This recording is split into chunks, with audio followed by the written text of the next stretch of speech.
അസ്സലാമു അലൈക്കും വറഹ്മത്തുള്ളാ.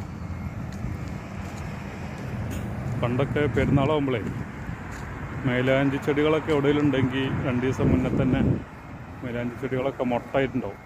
കാരണം പെണ്ണുങ്ങളതൊക്കെ ഊരിക്കൊണ്ടുപോയി ഒക്കെ അരച്ച് മൈലാഞ്ചിയുടെ തിരക്കിലാവും. അപ്പോൾ അതൊന്നുമില്ല.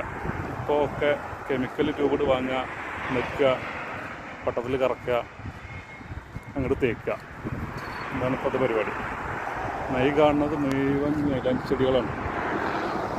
ഫുള്ള് മൈലാഞ്ചി ചെടികൾ നല്ല നിറഞ്ഞു നിൽക്കുന്നുണ്ട്. ഉണ്ടാവും ഇവിടുന്ന് അറ്റം വരെ ഉണ്ട്, ഒരുപാട് സ്ഥലത്തുണ്ട്. ഇതിവിടുത്തെ അബുദാബി ഗവൺമെൻറ് വെച്ച് പിടിപ്പിച്ചിട്ടുള്ളൂ. ഇതിനൊന്ന് ഇല കൊമ്പൊന്നും പൊട്ടിക്കാണ്ട് ഇലക്കെ നുള്ളി കൊണ്ടിട്ട് ആർക്കും വേണമെങ്കിലും ഉപയോഗിക്കാം. ഉണ്ടോ, നല്ല സൂപ്പറായിട്ട് വളർന്നിട്ടുണ്ട്. ഇതിനൊക്കെ വെള്ളം സജ്ജീകരണങ്ങളൊക്കെ ഉണ്ട്.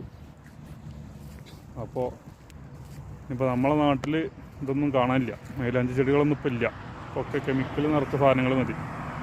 പെണ്ണുങ്ങളൊക്കെ മടിച്ചുകളാണ്. ഒക്കെ പെട്ടെന്ന് പണി കഴിക്കണം. അരക്കാനും അമ്മിയരക്കാനും അമ്മിയൊന്നും ഇപ്പം ഇല്ലല്ലോ. അപ്പോൾ മൈലാഞ്ചി ചെടികളൊക്കെ അന്യം നിന്ന് പോകുമ്പോൾ ഇവിടെ ഗൾഫ് രാജ്യത്ത് മൈലാഞ്ചി ചെടികളൊക്കെ വെച്ച് പിടിപ്പിക്കുകയാണ് ഇവിടുത്തെ ഗവൺമെൻറ്. അപ്പോൾ അതാണെന്ന് പറയാനുള്ളത്.